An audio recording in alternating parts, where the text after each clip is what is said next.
you're in, or is that? This is my chair. This is one of my several bookcases. That's the Harvard classics, by the way. So for all of us old people, we know about them. The children, of course, have no idea what we're talking about. Then I have one, two, three, four, five, uh, 6 foot tall bookcases, and then a big bookcase over here. And this is my library. This is where, oh, probably 60% of my books are, including some of my old college textbooks and And another full shelf with all the books that you yourself have written, right? And Oh, those are around the corner. All right. The hallway here has got two 4 foot by 8 foot bookcases. So, what you got, Mike? Can But you I guys hear just me reached yet? behind me to pick up a school text, a notebook, my exercise book, Collier School Horsham. So this one is like at least 60 years old, and it's full of math stuff, like this stuff, Yeah. which I did at school, right? And I've kept it all because I still refer to it. Right? Did you know that log to the base e 1 plus x over 1 minus x is actually equal to bracket x plus x cubed over 3 plus x to the 5th over 5 plus x to the 6th, blah, blah, blah. So I didn't know that, but I can check it out in my exercise. Well, there it is, right there. All right. Hey, can you all hear me now? Yes. Good. Yes, we can hear you now. All right. Just let you know, we'll go ahead and start our live stream. You know, people have said that they enjoy our random chatter at the beginning, so I don't want to interrupt you too much, but let me continue getting things squared away here, and then we'll get started. And you can hear Darwin barking in the background. Yeah. Okay. And did you know, and I'm just reading it in my school exercise book, that e to the x is 1 plus x over 1 factorial plus x squared over 2 factorial plus x squared over 3 factorial. Oh, yeah. I knew that. You know that, John. Okay. Yeah. I didn't know it until I looked it up in I knew it when I was like 17, but now I'm 60 years later and I've forgotten these things. But I know how I can look them up. There you go. I've never had the need to know that. There you go. The joy of being a chemist is you don't know that stuff. It's okay. Well, you have to deal with exponentials as a chemist, right? Like rates of reaction and whatnot. Aren't those often Yeah, you do, but generally at that point you find someone who's a physicist or a mathematician. You go, here's the stuff I'm working with. Do you know how to make this work? Okay. And that's when, of course, your HP calculator came. Oh, they were wonderful, weren't they? They could do that stuff. They could do exponentials. And out came a number, and you didn't know what it was, but you wrote it down anyway. But the beautiful thing of that formula, though, Michael, is that you take the derivative and you can see it work. That the derivative of e to the x is e to the x. So yes, right. Yes. Okay. Good. And if you take e to the ix, you can see the connection with the sines and cosines. Right. Right. And on a circle, and it's either -1 and then da da da. Yeah. Right. Yeah. I'm quite getting impressed as I look at this old book with what I knew when I was a kid at school. We had integration, like integral of cos x squared mx dx is minus cot nx over n. I don't remember those things, but they were there. We did that at school. Yeah, now you use computers. Way back in the 1970s, I wrote a transcendental function library for a brand new computer system that was never widely sold, but I was the guy who wrote the transcendental function library. And so I knew all that stuff. That's fantastic. Hey, I want to welcome our viewers. We got a few people watching. Several people have signed up. I assume some people will be watching this later. We have several subscribers to our channel. We're just having sort of a random chat. We're all friends here talking about science and math and books and whatnot. Welcome to those of you who are tuning in for the first time. Welcome to those of you who are returning. This is Sidewalk Science, It's a program where we mostly talk about science. We also talk about the intersection of science and humanism, which is optimistic about human potential and the value of human beings and the wonderful things we invent, like books and spacecraft and universities and whatnot. So we Right, are you say mostly spacecraft in the same sentence. I mean, yes, right. right. We're sponsored by the American Humanist Association as well as the local Chicago chapter of the Chicago Western Suburbs called the Prairie State Humanists. You can find out more about us by visiting meetup.com and looking for Prairie State Humanists. Let's see. Let's start out with our typical agenda, and that is talking about science news. There were a couple of news stories that got my attention. I'll start off with one, and then if others of you have other news stories you'd like to talk about, go ahead and mention those. The one I want to start off with is it's been in lots of different high-profile news organization headlines this past week, and that is warning about the Atlantic Meridional Overturning Circulation. That is a ocean current that brings warm water from the tropics and the equatorial region and sort of conveys it up north. It plays a very, if not the most significant role in keeping northern Europe hospitable. And Yeah, most of us know that as the Gulf Stream. Yeah, it's that's where it starts. yeah, and it's driven by salinity differences and water density and temperature differences, but the International Governmental or Intergovernmental Panel on Climate Change has issued a warning that there may be signs that that very critical current is being affected by climate change, and if it reverses or shuts off, then even though the globe as a whole may be warming, northern Europe, which is actually quite far north in terms of latitude, may see significant cooling and become inhospitable, and may happen to some of the northern reaches of the North American continent as well. So pretty big, dramatic story about ways that human driven climate change can be negatively impacting our civilization. So I thought that was pretty profound.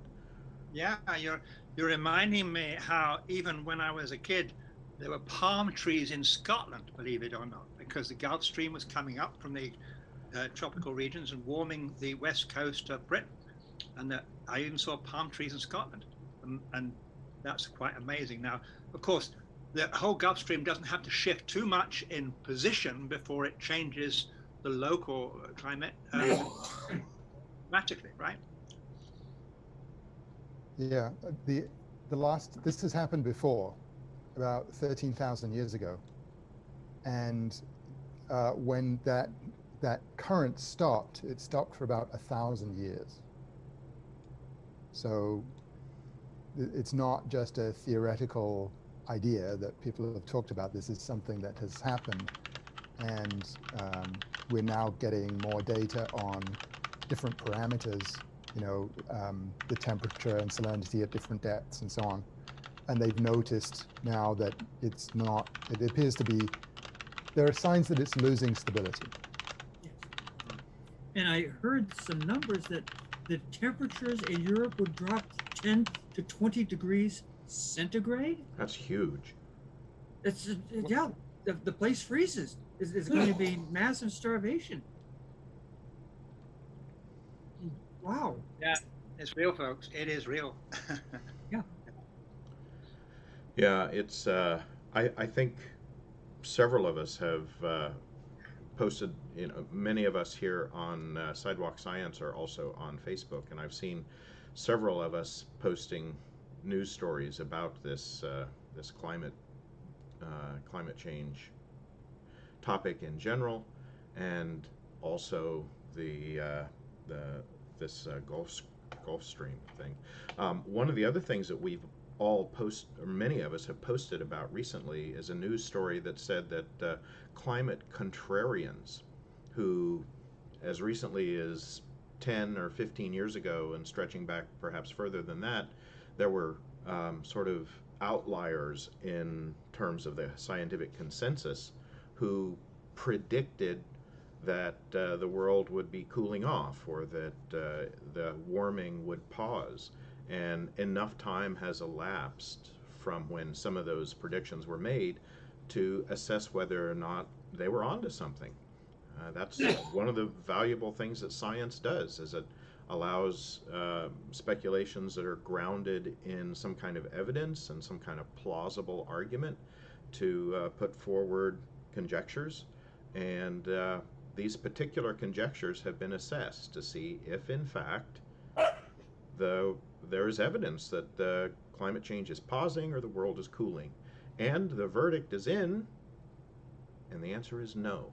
There is no contradictory evidence that has allowed us to maintain the skepticism about global warming. It is happening, it continues to happen, and it's continuing to have worsening effects like worse droughts, worse storms, sea level rise, etc.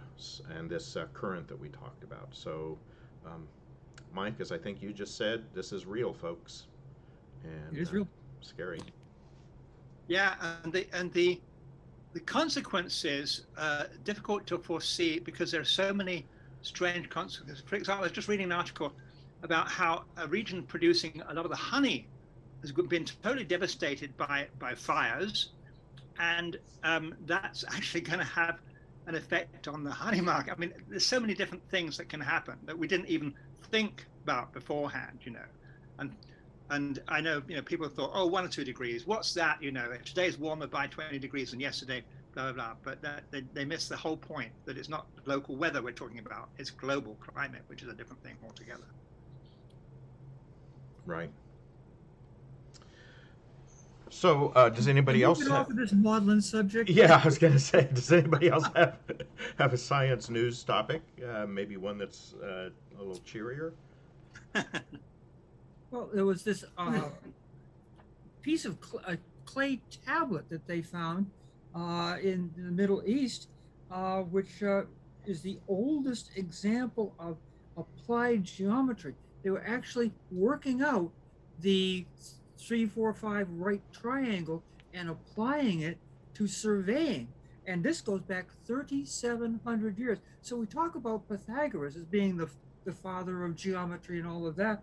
But it would appear that long before that, in the Assyrian and Syria and Persian, that the very ancient civilizations there, they'd already worked it out, at least to the extent where they could go in and begin to figure out land area, land usage, boundaries, and that kind of thing. So again, a very interesting piece. And this has been sitting in one of the British museums for quite some time until someone really looked at it and went, oh, look at that.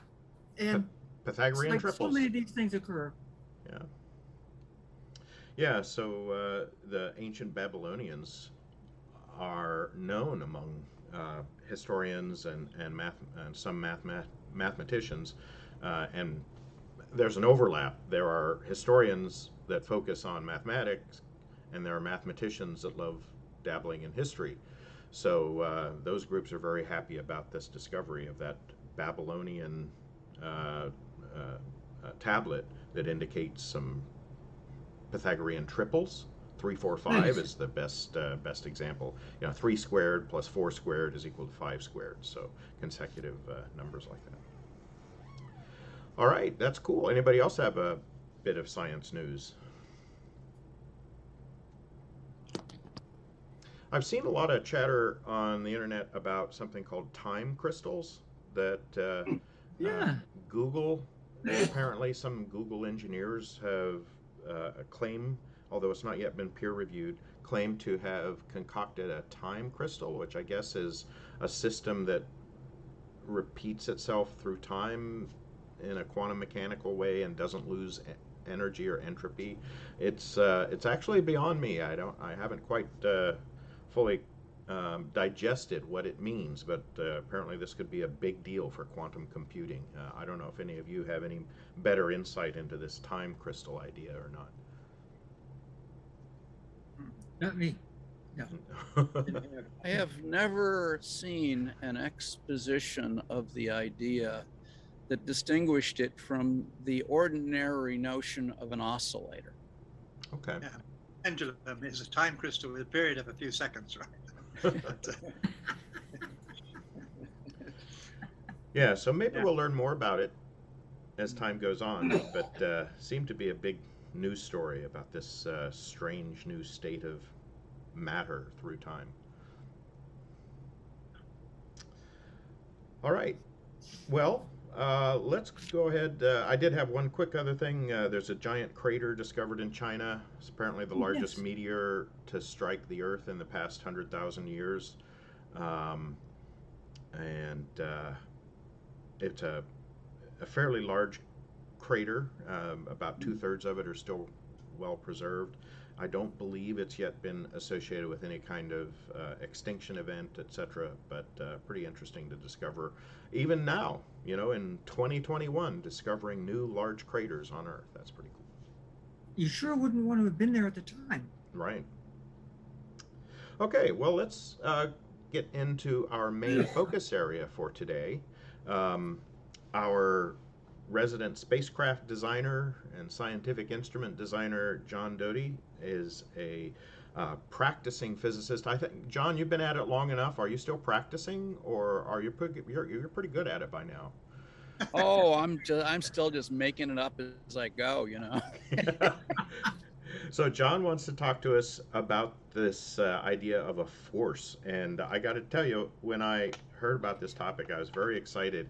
I took advantage of some people's notion of the force being associated with a particular science fiction series, and I promised that we would talk about the force. And is there just one force? Are there other kinds of forces? Just what is force? So, John, help us understand force. Well, the simplest way to understand force is that force is what a force gauge measures. Here is a force gauge, and I pull on it and I give it some force, and you can see that the needle moves over and tells me how much force I'm applying to this thing. And everything I talk about today is going to get back to this, because this kind of thing is how we understand what a force is. To be able to understand something, you have to measure it, and this is a classic measurement tool in physics. We've used it for hundreds of years, and this is an important thing. So we talk about forces. Let's talk about the force of gravity. I have this object here, and I put it on my force gauge, and it registers. This is a pretty hefty force gauge, so it doesn't register very much, but it does tell me that this object is pulling down on the force gauge by such an amount. I think it's about 3 pounds. Pay no attention to the kilogram scale, except that if you really want to know what the force is, you multiply it by 9.8 and you get newtons. We do get confused a little bit between force and mass, because we can, on the surface of the Earth, kind of assume that they are proportional with the same constant of proportionality almost. But pounds are a perfectly good force unit if antiquated, and this is what we're measuring. But notice that in order to measure that, I had to hold it up. And in order to apply a force, I have to pull on both ends. We think of force as working in one direction, but it really doesn't. This is a wonderful illustration from one of my favorite books by J.E. Gordon, Structures or Why Things Don't Fall Down. It's in PDF on the web. Go read it. It is one of the most wonderful books about the physics of statics that I've ever read. You need very little math. If you know math, you can take his explanations and take them as far as you want mathematically, but it's just a great book.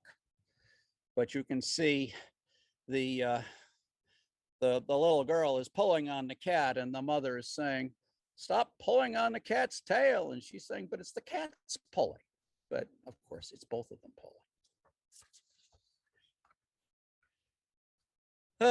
But what is a force? I take my sandbag here,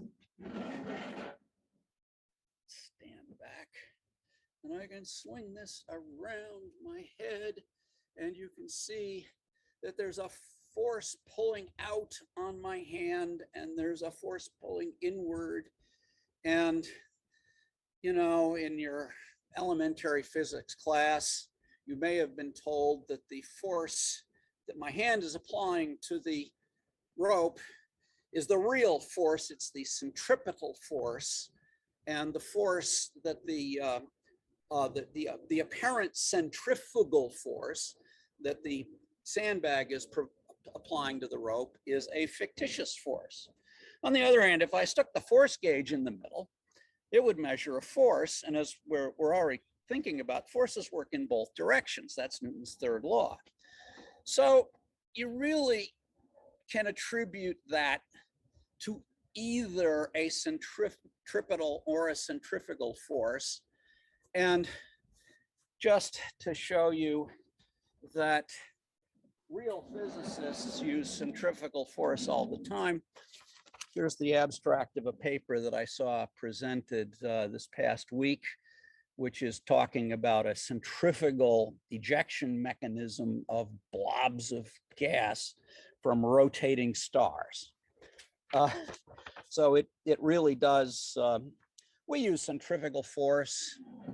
Another one of those so-called fictitious forces, if I were to be spinning around while I spin my sandbag around, if I let go of it, it would seem like it followed a curve away from me. And in the rotating frame of reference, we attribute that to a Coriolis, what's called a Coriolis force. That's another one of those fictitious forces, but in fact, it's a very useful force. The people who model the weather make great use of the Coriolis force because it's much easier to formulate the problem in the frame of the Earth, which happens to be rotating, and the inertia of the air then, as it moves, produces this Coriolis force, and that's what makes storms spin. So, you know, that's a force. Call it a force. Don't call it a fictitious force. It's a perfectly good force. Now, you know, the force gauge was for centuries a primary instrument of physics. Cavendish used it to measure Newton's gravitational constant. The main trick that was used was what's called a torsion pendulum, where if this rope here makes a very weak spring. The force gauge I showed you made a very strong spring. This is a very weak spring resisting rotation. So if I just touch the sandbag just a little bit, you can see that just a tiny force causes a large deflection of the sandbag. And it turns out this is a very useful force gauge for physics. You can measure the electrostatic attraction or repulsion between bodies. You can measure the force of gravity. You can measure magnets. It's a really useful thing, and it was a major thing in physics up until about 100 years ago. So that's how we understood. That's a little bit of how we understood forces back in the old days. But then, okay, it's 20th century, and we get into quantum theory. And how are we supposed to understand how forces work in quantum theory? And the first real attempt at this was Schrödinger with his famous equation.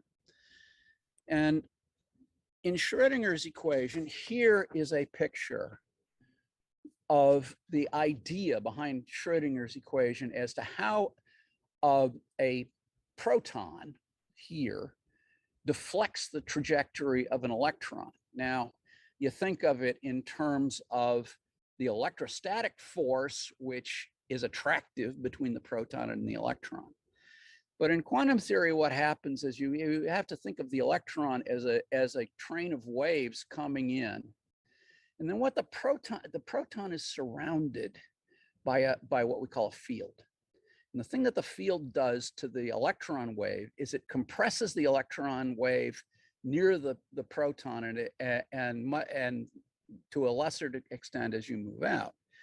And if you take a train of waves that are compressed on one side and not on the other, that corresponds to a trajectory that's bent. And so the proton causes this packet of waves to bend because it compresses the waves on one side, and the electron exits on the other side. Now this shows a free electron going back to a free electron. But if things are bound, and if you look at it in 3 dimensions, it gets prettier, but it gets more complicated. And here's a visualization of some of the solutions of Schrödinger's equation for the hydrogen atom. And you can see all these nice shapes. These are the waves of electrons surrounding the nucleus. Oh, the other thing I should mention in this is that the attraction of this still has the property that the force works both ways, because I haven't drawn it, but the nucleus, it barely moves, but it itself is a wave. The proton itself can be considered a wave, and the electron does the same thing to it. It causes it to move because its own waves are being compressed. So anyway, we get this. And these are nice and these are cool, and these are look at all the patterns and all that. Well, when physicists started looking at this, they realized that they could use this in chemistry, and so the next idea that came along was that this is how a water molecule gets bound together. What happens is that these waves are electron waves. Electrons have the interesting property that they are what's called fermions. You can only have one per state. Now, the quantum numbers for an electron include spin, and there are 2 possible spin states for an electron. So each one of we call these orbitals when we talk about chemistry, and each one of these orbitals can hold 2 electrons. Well, if you have an atom which has only 1 electron in some of its orbitals, it turns out that there's a lower energy state of the system if that atom shares that orbital with an electron from a different atom. And so you get, especially if the other atom has the same thing. So you get these pair bonds where where you get pairs of electrons, one spin up, one spin down, one comes from the hydrogen, one comes from the oxygen, and this configuration is lower energy than the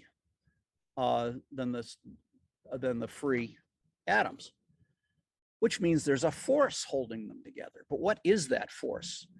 Well, it's really a covalent electron force. It's not really the electromagnetic force, it has different properties from the electromagnetic force. For one thing, the electromagnetic force doesn't enforce these angles. The electromagnetic force of the nucleus is just this spherical thing. But the wave functions, of course, have their shapes, and the result is that you get these angles enforced. The other thing that goes on is I mentioned the Pauli exclusion principle. No two electrons can occupy the same state because they're fermions. The other thing is, what that means is that these things resist compression. If you bring a bunch of water together in a liquid or a solid, it's very hard to compress this. And the reason is because of this Pauli exclusion principle. So there's another force in play. There's this bonding force which makes these angles. It bonds the hydrogens together and also enforces these angles. But there is a force that resists compression, and that force, we call it the Pauli force, is what keeps me from falling into the center of the Earth. It's not the electromagnetic force. It's because if I were to fall into this deck, I would have to raise the energy of some of the electrons in my body or in the deck material, and that costs energy, and that means there's a force involved. So that's another kind of force. And it's a very important force because those forces make this force gauge work. The fact that the spring is in here and takes a certain amount of force to deflect a certain amount is due to these electron forces. Well, okay, we get a decade past Schrödinger, and then there's a fellow named Yukawa who comes up with another idea, and that is, what holds nuclei together? They at that point knew about protons and neutrons, but it wasn't clear what was holding them together. After all, there were nothing negative in there, so it couldn't be electromagnetic. And he came up with the idea, based on the idea that electrons are what are holding molecules together. He came up with analogous mechanism for nuclei, which involved this object, which I've drawn using his original name, Kai, which is a Chinese character which means to mediate. And that has mutated into pi and is known as the pi meson these days. But the idea was that by exchanging and by sharing these mesons, protons and neutrons could bind together in nuclei. And okay, and physics played a little joke on us for 10 years where almost immediately something with the right mass was discovered in cosmic rays, and it turned out to be the wrong particle, but never mind. The pi meson does exist and was eventually discovered. Okay. Then you get back to around the time I was born, and physicists were taking this stuff much more seriously. Maybe force in quantum theory is due to the exchange of particles. And so we get to Feynman, and here's how the electron is bound to the proton in a nucleus, in an atom, in a hydrogen atom. You have, this time goes this way, and the idea is that a proton. This is basically analogous to that other drawing I made of to this drawing, but this is now Feynman's version, and the proton and the electron exchange a photon, and that mediates an attractive force. And the truth, you have to do a summation over all possibilities here, and it winds up that you get the same thing as this. It changes these things are these particles have wave properties, and this turns out to be completely analogous to this, but now you have the possibility of other ways of looking at other forces on a small scale. Now, this force works on a large scale. I mean, this is what Coulomb was measuring in his experiments. Let's see now. Then, oh, I'm missing one. Where's the weak interaction? Oh well, I've lost one of my pieces of paper. Imagine that, you know, we can do other things. We can I had a picture of the weak interaction that is possibly blown away, but anyway, you can bring in an electron and a proton, and you can exchange a W particle, and out comes a muon, and a neutrino and a neutron, and that's a process called K capture, and that does happen in nature. Iron 55 is an isotope that is prone to K capture, as is potassium 40, so there can be other intermediaries here, but the W particle is there are two different flavors, plus and minus. The W particles are again bosons; they're not fermions, and there was a tendency once this idea kicked in to think of, oh, all forces are intermediated by bosons. Well, of course, we've already seen that molecules are bound together by fermionic forces, and you're kept from falling through the earth by Pauli forces, which are due to fermions. So that's a little bit crazy, but you can also do this experiment where you bring in two gamma rays and take out an electron and a positron. And I believe Michael has worked on this one, right? So yeah, but here the intermediate particle is definitely a fermion. I mean, it's an electron. So we get down to this idea that there are four fundamental forces. So, except that what they were has been, historically subject to historical revisionism. We have the strong nuclear force, which was originally in Yukawa's model due to pions, but now it's mutated into something that's due to gluons inside the proton and neutron. And I'm not going to talk about quantum chromodynamics, but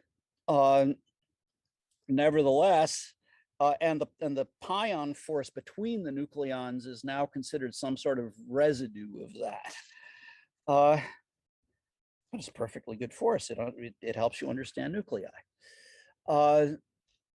Then we have the weak nuclear force, which was supposedly intermediated by W plus and minus, but then now we've got the Z, and we'll talk about, and that has to do with this exception down here.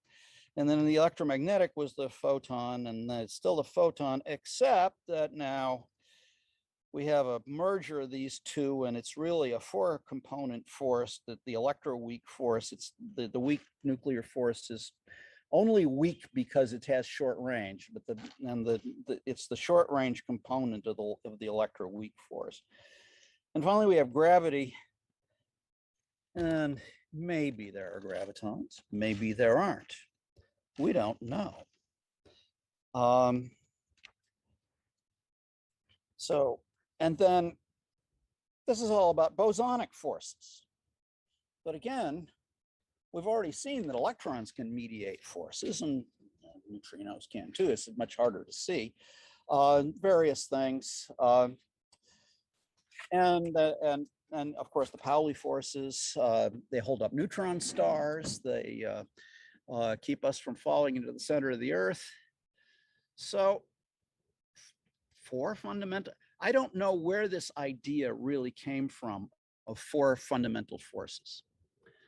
I think maybe it has something to do with Stephen Jay Gould's complaint that textbook writers copy previous textbook writers. I mean, I don't even know how to really count, because there are 8 gluons and there are, 2 W's, and should it count all the components of the forces, or just the force? What exactly, which thing should be counted? I think counting fundamental forces is silly, especially when you consider that you have Pauli forces which have no intermediate particles. So I hope that I've, with this rambling meditation on what force is, have at least provoked enough thought that maybe we can discuss it more, and maybe the other two physicists here want to get together and beat me up. I don't know. But that's what I have to talk about. Excellent. Thank you, John. That was a very forceful presentation. Thanks, John. Yeah, so we'll open it up for discussion and question. Those of you watching us live online, feel free to type in your questions on YouTube or your comments, and we will address those. So, who wants to go first? So, you used your force gauge there. Yeah. Right, but it's kind of like, this is probably true of most kinds of measurements. It is a force comparator, because you're comparing two forces, right? The force of the spring and the force of gravity acting on the it's a force. Everything is every time you do a force, you're talking about a force comparator because of this effect. Right, exactly. But could you not define a force instead based on something like changes in energy states? Or in classical physics, maybe it would be changes in, something that causes acceleration. Obviously, you have statics problems where forces balance out, and you still want to be able to talk about forces.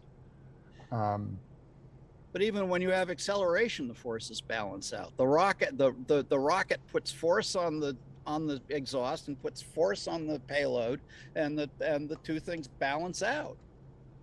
Yes. Equal and opposite. But get my train of thought here. But I think that you were talking about the Coriolis force. Yes. And I think that let's see. So I haven't thought about this before, but it's people think of it as fictitious because it's an artifact of your coordinate system. But all gravitational forces are an artifact of your coordinate system. I mean, if you get to general relativity, let's see which piece of paper is right. Oh, never mind. If you get to general relativity, the refraction here, the comet comes in and is pulled by the sun and goes out, and it's the same process as here, except that in that case, the fact that these waves look compressed at one end is an artifact of using a flat piece of paper to represent a curved four-dimensional space-time. So, locally, things still look look like they're parallel, but they're not in this projection. And now I've lost my train of thought. Well, but I think the gravity in general relativity might be a special case. It might. It is a special case, yeah. And that it's curvature space-time. But while you're gathering your train of thought, can I chip in with what you're doing, John? You're questioning the counting of the number of types of force there are and saying, why is it 4? Now, the number depends on the scale at which you're looking. Now, when you talked about Yukawa saying the proton and neutron are stuck together, and his idea was that there's a pi meson that binds them together. Now, there are actually many partners of the pi meson, other meson, rho and sigma and all those things. Yeah, right. That's a gross simplification. Now, later we understood that actually the pi meson is not fundamental. It is made of quarks and stuck together with gluons, so that's a different level. Now, again, with a weak interaction, which you say is exchanging W bosons and then a Z boson. Now, we've found, so let me just step back and say bosons and fermions. What's the difference between bosons and fermions? We often say fermions are the particles of matter, like quarks and electrons and neutrinos, and bosons are the particles of force exchange, like the gluons, the photon, the W and Z bosons, maybe the graviton if that exists. But now there's another boson called the Higgs boson, which is very fundamental as far as we know. And you can in principle exchange a Higgs boson between two electrons, very, very, very weak actually. As nobody's ever detected that exchange, but it's another force, if you like. It's another force because there's another boson in that mix, right? But I'm arguing that one should not give fermions their due. They can carry force too.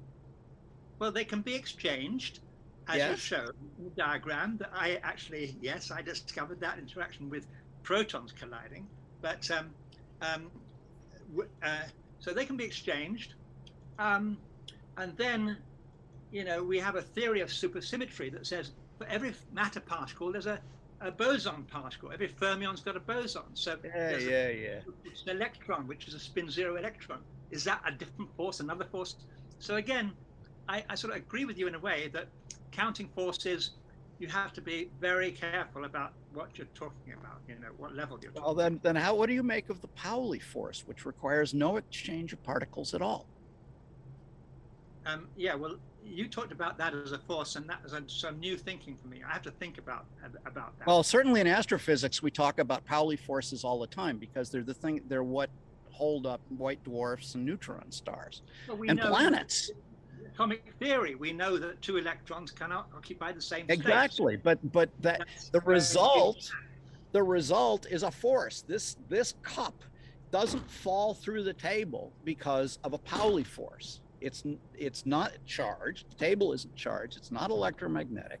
It's because the electrons can't occupy the same state, and so and for this thing to fall through the table, it would have to some of those electrons would have to occupy the same state, and they won't. And so there's a force that I could measure with my force gauge. Okay. I think one of the force, I call it exclusion principle. So what is the equation that tells the variation of that force with distance between two electrons? Right. That's where I was going with that, Mike, is that all of the other forces have a distance component. They act through the vacuum, or the quantum vacuum, if you want to get complicated about it. But the four fundamental forces that are canonically recognized by textbooks have some distance component. The Pauli force is a localized phenomena that keeps certain kinds of matter from coexisting at a point in space-time, as space-time events. And I can understand why that colloquially gives rise to the English language that we want to use, say that's a force, but it's exactly the kind of force that you measure with a force gauge. And that's the point. I don't think so, John. I don't think so. Because what is the force law for this Pauli exclusion principle that shows the strength of the force as a function of distance between the two electrons, for example? I do not accept that as a definition of force. I accept a definition of force as what you can measure with a force gauge. The analog to that is the compressibility of matter, which is something that we use quite a bit in astrophysics to understand giant planets, all the way up to white dwarfs, where and neutron stars, yeah. and then neutron stars. Yes, there is an equation due to Chandrasekhar that tells you how compressible matter is when you have what we call as extreme degeneracy, where the electron energies are dominated by the pressure rather than by Coulomb attraction of the nuclei.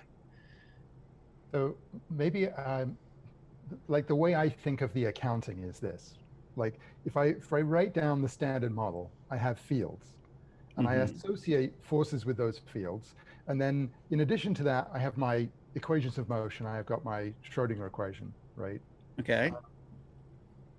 The question is, do I need to add anything else to that in order to get reality, or would I be double counting in some sense? And that's the way that I like intuitively think about it.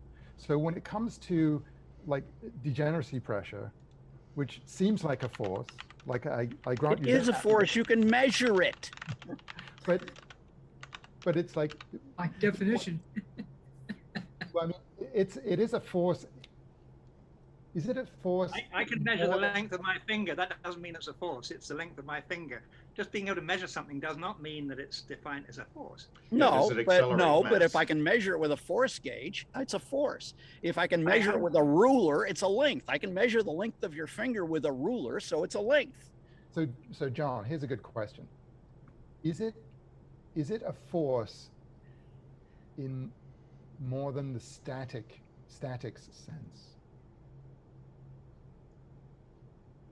Well, like balance against degeneracy pressure, and you can say that, okay, the matter in this configuration cannot fall into that state because the probability of it is 0, but that doesn't exactly mean the same thing as an attraction or a repulsion. Except that, again, you can measure it. It is something you can measure. Because you can overcome it. Well, because you can overcome it, or I'm sitting on a chair, and I'm held up by Pauli forces. Yeah, there must be an equal and opposite force to the force of gravity. What is supporting me on this chair? The exclusion principle, which is not necessarily the same thing as a force. I think this is something that is confusing me. Anyway. Well, that's because you've lost contact with the fundamental physics, which is that a force is what a force gauge measures. Explain the force gauge that measures the exclusion force between two electrons. What's the force gauge that measures that between two electrons? No, that's not between two electrons. That's between a lump of matter, your one hand and the other hand. These are big lumps of matter. I'm talking about the force between two electrons. Now, two electrons cannot exist in the same state, according to Pauli. Yes. You're saying you measure the force between them caused by Pauli exclusion principle, and I don't know the gauge that can do that. Actually, it's an atom. It's how much you measure it. Take a helium-like atom and measure its diameter, and you then you compute the Coulomb force between the nucleus and the electrons, and that is balanced by the Pauli force.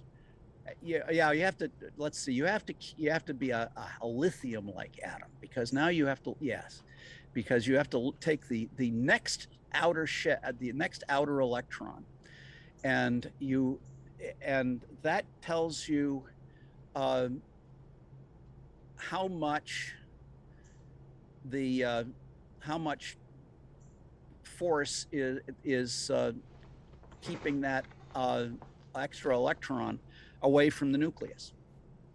So I have we've got a question online, And I would like to also make sure we get around to the idea of sort of colloquial uses of the word force that may or may not be relevant from a physicist standpoint.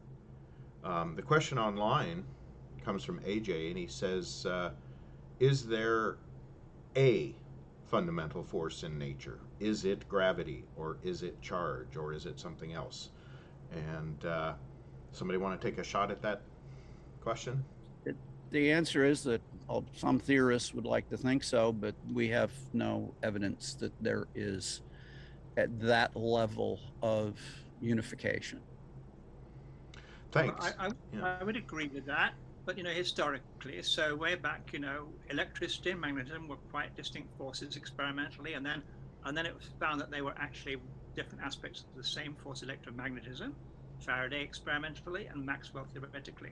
So then we have electromagnetism as what we can say a single force with the photon as the exchanged particle boson between them. Then along came, and of course, Einstein spent so much of his life trying to unify electricity and electromagnetism and gravity, and he failed utterly. But for some reason, he ignored the strong and weak forces, which were sort of becoming known at that time, but he seemed to ignore those. So then the electromagnetic force and the weak force has found relations between them. They're not really unified, but we have what's called the electroweak force, which is showing that the weak force is very much like the electromagnetic force, except the exchange particle is not the massless photon, but massive W and Z bosons. Otherwise, they're sort of similar. So we have what's called the electroweak force. Let's give the theory what it's due. The unification predicted the Z boson.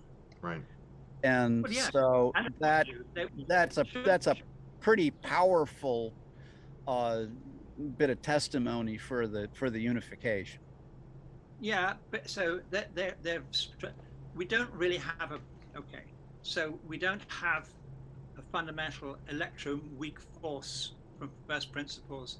There's a lot put in there. Now, however, about the strong force, so this seems to be quite different. I mean, it's but okay, our dream is to actually unify all these so-called forces. I would say there's four, John would say there's others too, but grand unified theory of all forces. And we're not at all there yet. There's ideas. It may be that you have to go to much, much smaller distances in space and time before that becomes reality. And as far as gravity is concerned, if it has particles associated with it called gravitons, then they would, I would say, never be experimentally determined because they're so weakly interacting, but theoretically they're there. But maybe they only become really viable at the Planck scale, which is like 10 to the minus 43 centimeters, if I've got that right. So, but maybe there is one unified force and the others are all derived from it in some way. As the distances get bigger, they split up into different forces. Like so, if you go to very, very high energies, the weak force and the electromagnetic force look essentially the same. But at present energies, including the Large Hadron Collider, they're really quite different. Yeah. So this notion of grand unified theories seeks to find a common basis among electromagnetic, the weak force, and the strong force to show that they're at different energy levels, like the energy level that's common in the universe, or even in the center of stars. Everything from near absolute zero to as hot as the core of a star or a particle accelerator can get. Most of these forces remain distinct, but you start getting hot enough and high enough energies, they become very similar. And there's good evidence from particle accelerators that the weak force and electromagnetism essentially become the same basic interaction at really high temperatures or really high energies. And there's good reason to speculate that the same kind of thing will happen with the strong force. The outlier is gravity. So that's one of the reasons that you hear people talking about developing a quantum theory of gravity, is so that they can find a way, hypothetically, to incorporate the notion of gravity into the mechanism, the fundamental our fundamental understanding of the mechanism behind the other three forces. And there's no foregone conclusion that you should say there is such a thing, there is such a framework. A lot of physicists all over the world for generations hope that there is such a thing. It would make for an elegant picture of the universe from one conception. The of what basic elegance problem is that, this picture does work for gravity, and it also works for electromagnetism. For electromagnetism, this picture leads to the other picture, but for gravity, it doesn't. Good. Excellent. Yeah, those aren't big scale things, right? So the thing about gravity, so I mean, maybe there isn't a quantum of gravity like the graviton, but general theory of relativity, which is very successful, but it's always on large distance scales. Now, there's the Planck scale, right? So the Planck scale, what is that? So that's if you take three fundamental three constants, the speed of light, Planck's constant, and the constant of gravitational attraction, you can put those three things together and find a time and a distance and a mass. Ain't dimensional analysis wonderful? Dimensional analysis. And that time is 10 to the minus 43 seconds, and the distance is 10 to the minus 33 centimeters. Now, on that scale, that's many, many, many orders of magnitude smaller than we can access experimentally. Then the Heisenberg uncertainty principle tells you that on such a small distance scale, the energy becomes so uncertain that space would become a black hole, curl up on itself. In other words, on that scale, space should not be a smooth thing, but it should be a froth of micro black holes forming. On that scale, then, I mean, we don't have a theory for that. I'm just talking words, if you like. If somebody comes up, one of you young people comes up with a theory that can actually do these calculations properly and unify that, but our classical quantum, let's see, general relativity is going to break down at that scale. It's going to break down because space-time becomes non-smooth. It becomes a fluctuating maelstrom of things because it's becoming micro black holes on that scale. So we don't have a way of calculating those things, right? But when we get there, maybe we'll find that electromagnetism and the weak force and the strong force all come out of that as derivatives of that, maybe. But that's our limitation, that we can't develop a gauge to measure at those scales. That's right. Right. Yeah, possibly. It's exactly the problem.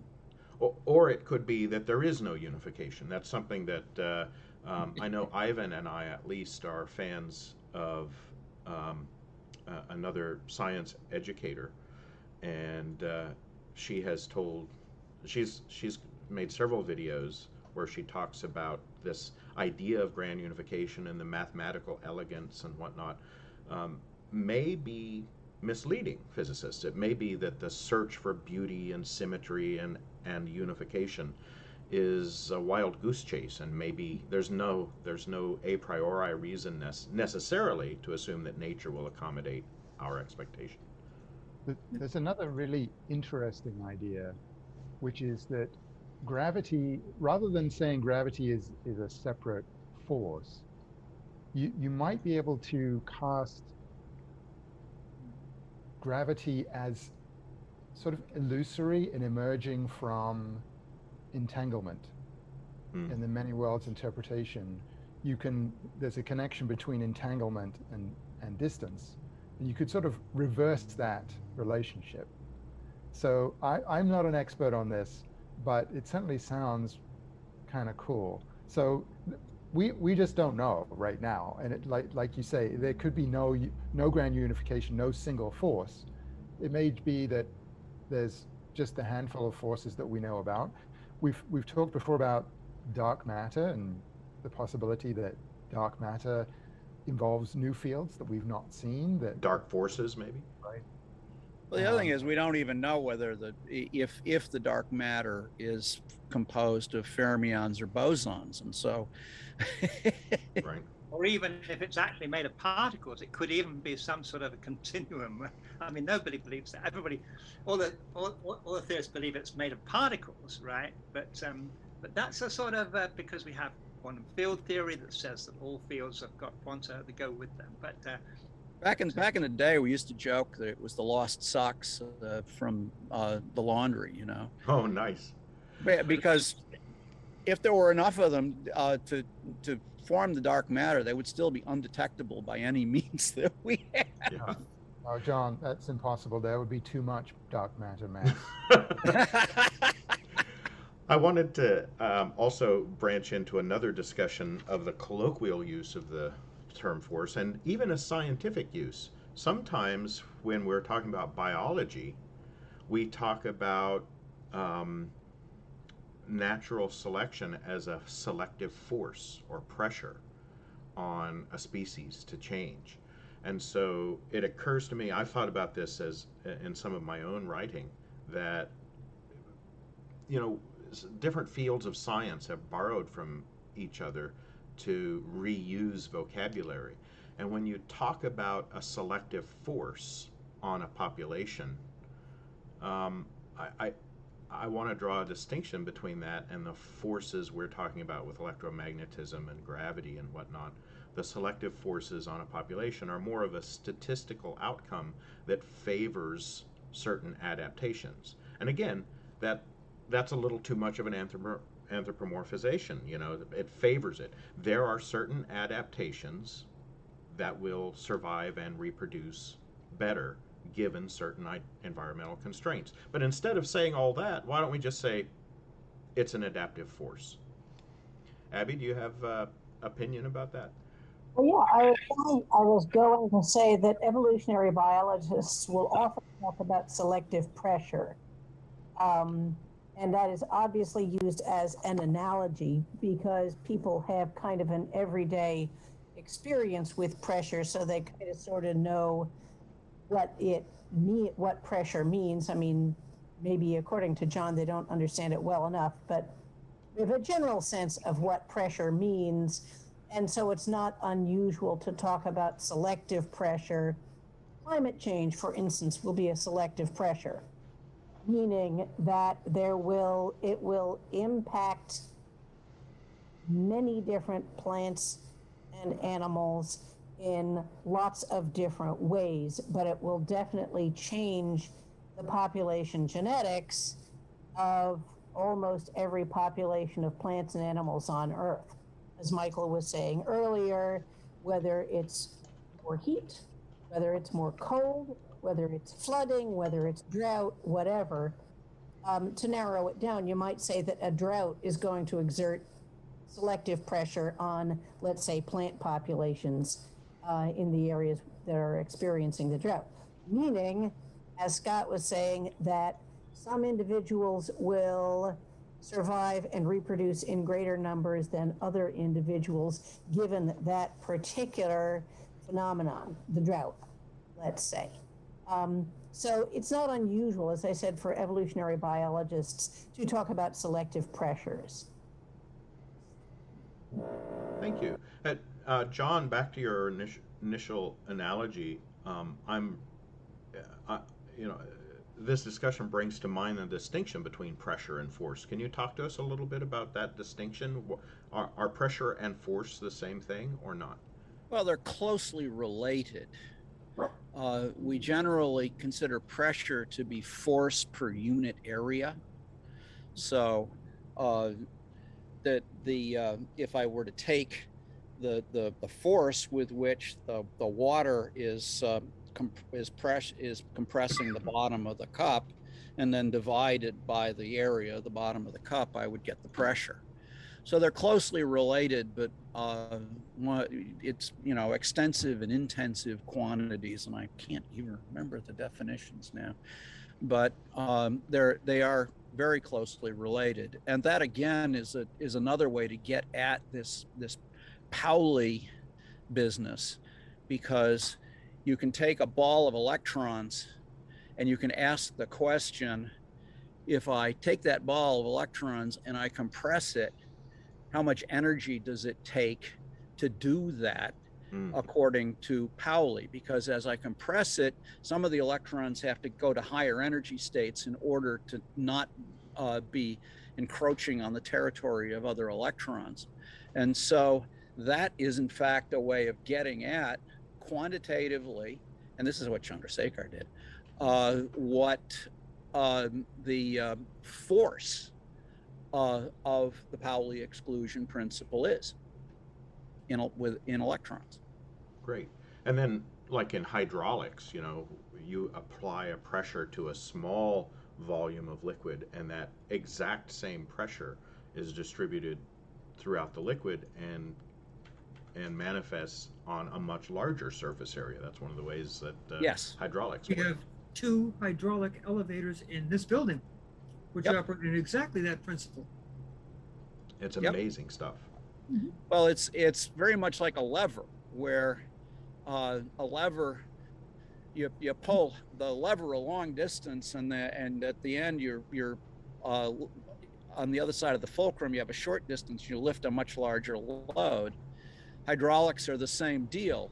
You put a pressure in and in a small area, and then you apply that pressure to a large area, and you can lift a much larger load, but you have to push a lot much larger distance in the small area to lift the load the same amount. It's another form of leverage.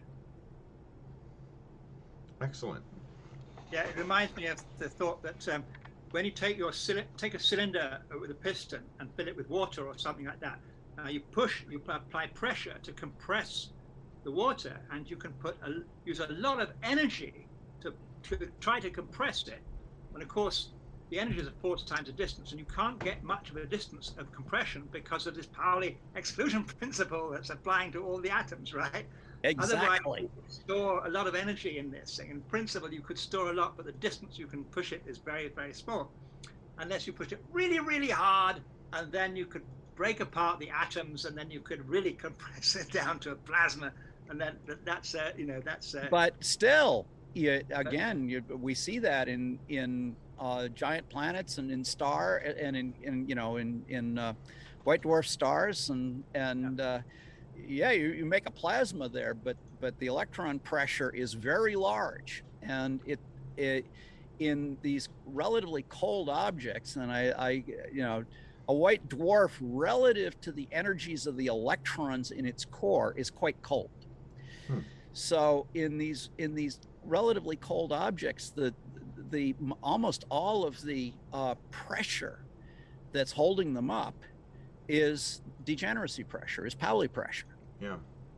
That your discussion reminds me of a point that I've enjoyed making to people over the years, and that is, you may learn in elementary school or in your primary education that the reason you don't fall through the floor is because of electromagnetic forces, and that's just wrong. That is incorrect. People who maintain that idea have learned an incorrect factoid. The main reason, now there is a little bit of electrostatic repulsion between the electrons in the atoms of your foot or your shoe and the electrons of the ground or the floor, but the majority of the reason that you don't fall through is this pressure that John is talking about, where the electrons in the atoms comprising the different materials do not yield signs. They will not give way to other electrons trying to occupy the same quantum state. So that's an interesting factoid that is not, I think, very widely known. So now we may be moving off in another direction, but when you come to electrons, as you know, they can pair up, and the two can make a boson, basically, which is a phenomenon allowing superconductivity, right, and super fluidity as well, where you have these so-called Cooper pairs, which are a pair of electrons that have opposite spin, and they form a pair, which is like spin zero. It's like a boson, and you can pile those on top of each other and make superconductors. Yeah, Ivan, you had a. And now you're talking chemistry. Yeah, but the thing is that works in a certain sense where you're not actually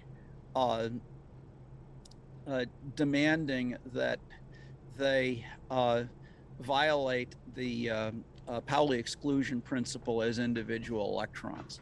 Right. These are spread out populations of Cooper pairs where if you were to look at the individual electron states, you would find that they are different states, even though the pairs occupy it considered as unified quantum entities are occupying all the same state. The electrons making up the pairs are not occupying all the same state. Ivan, you had a comment you wanted to make? Yeah. So this Pauli force, right? You're saying you try to compress it, but you can't compress it because in order to do so, you'd need to lift a fermion out of some state. That's right. Right? Yep. Well, that doesn't seem hard. Why can't I lift an electron out or a proton out? Because that takes energy.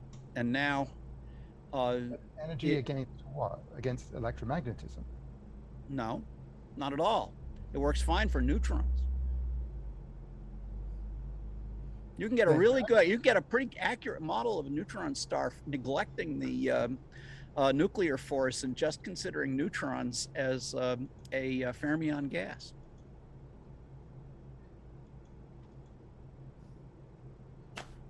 But it seems to me that if you get rid of electromagnetism, yes, then I know this. I'm trying to push back a little bit in a degenerate way against this idea that this Pauli exclusion force has nothing to do, like it's that we're not being held up by electromagnetism or by gravity, right? That we're saying something about, okay, well, we'd like to fall into the ground, but to do that, we'd need to eject something, and the energy that it takes to eject that thing is the thing that's preventing us. And why does it take so much energy to eject it? Well, gravity or electromagnetism. No, it's simply it gets back to the fact that as you go to higher quantum numbers in this drawing, these things take more energy. The binding energy, the atomic. Well, it's not binding energy. This is the kinetic energy of the electron. As you go to higher quantum numbers, the kinetic energy of the electron is higher. Right. Well, okay. I mean, that diagram, I remember seeing those pretty pictures when I was a kid and thought, wow, this is really cool. They are, I think, showing the wave function, the probability of the electron being found at some particular point in around the nucleus, right? Yeah. So they're intensity. The wave function, which has nodes, antinodes, and so on and so forth. So whatever. But when your neutron star, all those neutrons are prevented from collapsing down on top of each other because they are fermions, and there's an exclusion principle that's right. So being in exactly the same state, right? Right. You say this is a force. Okay, you can say that. I think of it as the Pauli exclusion principle that prevents them, but from having the same state, the same.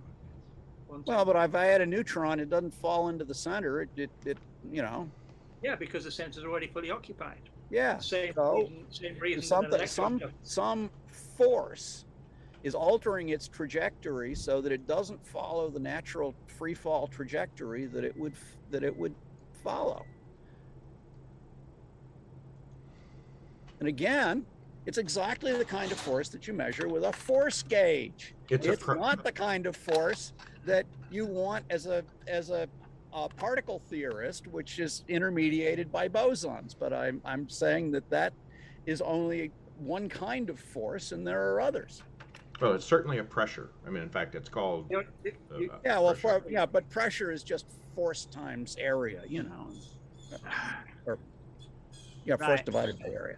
So you love your force gauge. Here I've got another force gauge. That's a fine force gauge. Fine force gauge. But here's the thing. You show that force gauge, but I'm thinking about two electrons. Let's take two hydrogen atoms, two neutral hydrogen atoms, okay? Yeah. There's a proton in the middle and there's electrons going around. Yeah. And now I try to push these hydrogen atoms together, Yeah, and they will be stopped from being pushed on top of each other. that's right. Well, but there's a Pauli. I mean, I have to think It's about it. easier to do with a polar molecule because then you can really easily measure the whole thing, because you can take the mass of the two nuclei and you can look at the vibrational spectrum of the thing, and you can tell what the force per unit distance is between those two nuclei, and it's attractive at large distances and repulsive at small distances. And that's because as you move the nuclei back and forth, the electron cloud changes its energy configuration and provides a force. The atomic physics of the hydrogen atom, which is the hydrogen molecule. Molecule, yeah. Well, hydrogen molecule is the same deal. It has its vibrational states. You just can't find them because you can't do spectroscopy because it's not polar. But you can use OJ for that. There's no OJ new measures that. What'd you say? John, you could use OJ rather than infrared. Infrared will measure polar, but OJ measures non-polar. Oh yeah, you can do that. Yeah. But anyway, since over 100 years, we've understood how to calculate the energy levels of the hydrogen molecule, blah, blah, blah. And it's all done with, as far as I know, with electromagnetism plus the exclusion principle. Yes. Between fermions. And you say, well, actually, really, we should be talking about the electromagnetic force and another force. No, I'm saying that with electromagnetism and the dynamics of fermions, you deduce that there is a force between the two hydrogen atoms that is due to this electron exchange mechanism. And that, it's attractive at short distance, it's attractive at longer distances, and repulsive at short distances. And but it is profoundly influenced. Actually, for hydrogen, let's think about that. For hydrogen, I'm not, again, the interaction is definitely intermediated by electrons, but I'm not sure the Pauli exclusion principle comes in there, because you have two electrons in anti-parallel spin state, in anti-parallel spin states. So there's no real interference between the two electrons. Where the force comes in is when you bring two hydrogen molecules together. Two hydrogen molecules. So H2, H2 there, and two molecules coming. And you say that electromagnetism by itself plus Pauli. Well, I'm wondering if it's not semantics, where we're talking about. Right. I talk about Pauli exclusion principle. You talk about another force, the Pauli force, right? So well, let me point out that some force keeps neutron stars from collapsing into black holes, and it is largely Pauli pressure, and it is exactly the sort. It is a mechanical force. It is exactly the sort of force that a force gauge measures. And I'm objecting to the idea that you can say, we're not going to consider what a force gauge measures to actually be a force. Okay, I'm willing to concede that that if we want to define things as forces, if they show up on force gauges, that such forces are not fundamental to physics. I disagree completely.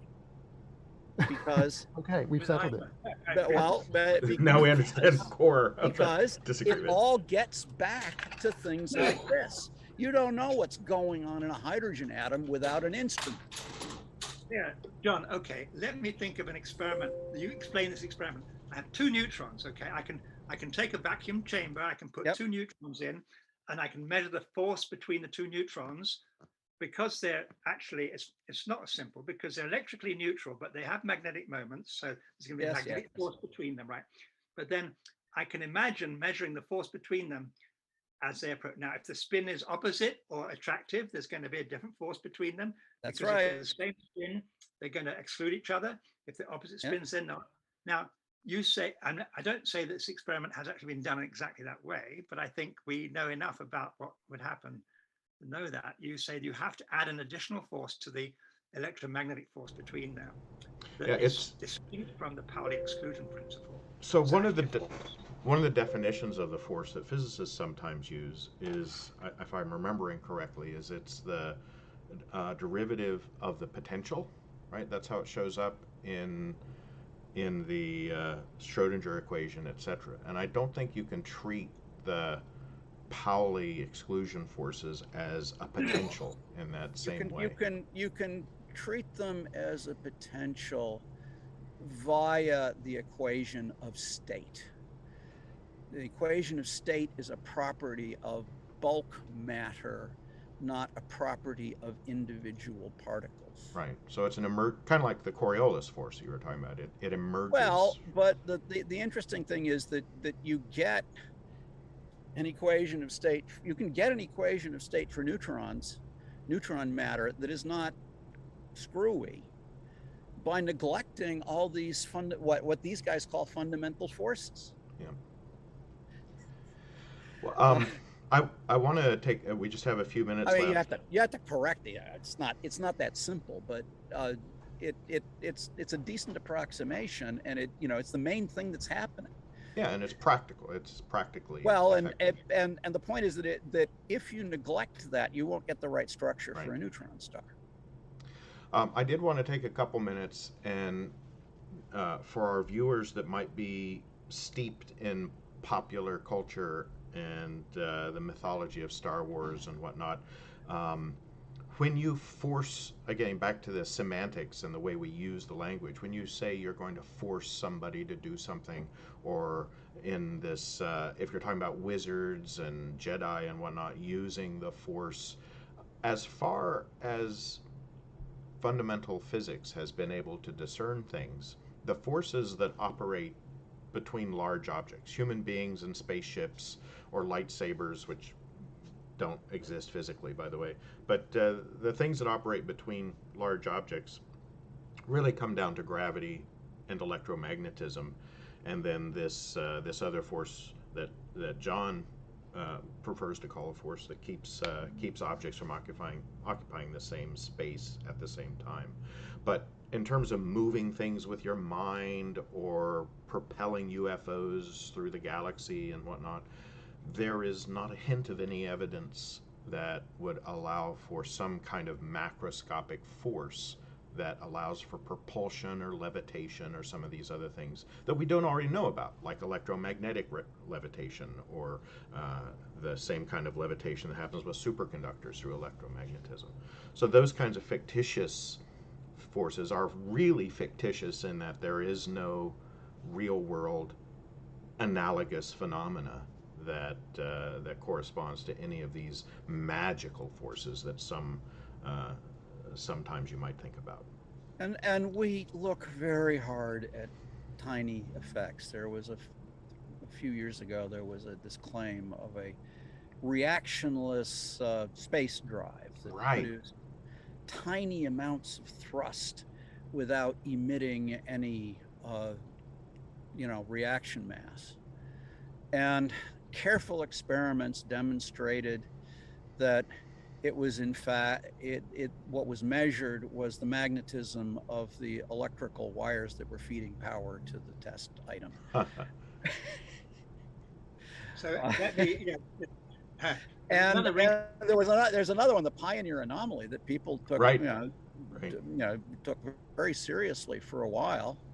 That turns out is a Pioneer spacecraft showed very slight deflection from the predicted trajectory, and that turns out to be that the radiation from the radiator from the radioisotope thermal generator, which is emitting a great deal of infrared radiation on board, has a pattern that's more complicated than people naively thought. And we know that electromagnetic radiation exerts a pressure, and if you actually take into account the pattern of the radiation from the radiator, you get the answer for this additional force that appeared to be. I'd like to comment also on the force of gravity, which, as we know, is one of the inverse square law, but that's because there are 3 dimensions of space. Now, in some of the ideas about unified theories, there are extra dimensions of space on a very small scale, and it's even conceivable that on a scale of we have to measure, in other words, the force of gravity between 2 objects at all scales we can. And amazingly, they've actually measured the gravitational attraction between 2 objects on a millimeter or even 100 micron scale. I don't know quite how they do it, amazing. But so far, no deviations from the inverse square law. But on a much smaller scale, maybe there are extra dimensions of space that are curled up on a scale of, 10 to the minus 20 centimeters or something like that, which would give a deviation from the inverse square law. And there's that recent, was it the neutrino experiment that showed an excess of a certain kind of neutrino from particular interactions. So there may be some microscopic corrections or new phenomena. We know there gotta be. Neutrino physics is full of puzzles. On another scale, though, on the scale of the universe, we think there's a thing called dark energy, which is actually blowing the universe apart, and we don't really know what that is. Right. But you may say, is that another force, an additional force that is repulsive over space, on huge scales? It may be. So, but we just don't know what that is really. It could be that. Wonderful to know that we still have a job. Right. There's still mysteries. Well, the way I like to talk about dark energy is that, we've got general relativity, and then we have all the other fields, and basically you have to paste the other fields into general relativity. General relativity makes no predictions about other fields. Dark energy is the simplest field to paste into general relativity. And Einstein did it himself. Right. But I think related to what Mike was saying, that yes, there may be other forces out there. There are certainly things that we don't understand. But in order to look into those and probe those, we have to go to such high temperatures and energies that they're not relevant to everyday life for human beings. Right. So you can't This is very relevant. Right. Well, You can't translate that ignorance into magical forces, basically. Go ahead, Abby. Oh, I was just going to say, on the other hand, good old magnetic levitation actually is real. Having ridden on a maglev train, I can tell you it's a wonderful thing. I wish we had them in the United States. I wish we could go coast to coast on maglev trains. So there is one form of levitation that really works, but it has to do with magnets and electricity. Great. Yeah. Well, yeah. I was just looking for my little toy that shows a thing floating above a magnet. It's a maglev thing. Yes, I have one of those too. Yeah, great toys. and magnetism is That way. And of course, you have these charlatans who claim to magnetize people, hypnotizing. I mean, hypnosis, I believe, is a real thing, actually. But when they talk about magnetism, animal magnetism and stuff like that, then it gets beyond. But that's another topic for another day. Yeah, magnetism is potentially an underexploited force in our technology, especially if room temperature, within the window of what's attainable at room temperature, superconductors become available, then magnetic levitation becomes tremendously useful in civilization and engineering.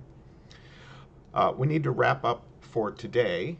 I did want to remind our viewers, those of you who are watching live and those who will watch soon, on this coming Thursday, August the 12th, at 5:30 p.m. Central, 6:30 p.m.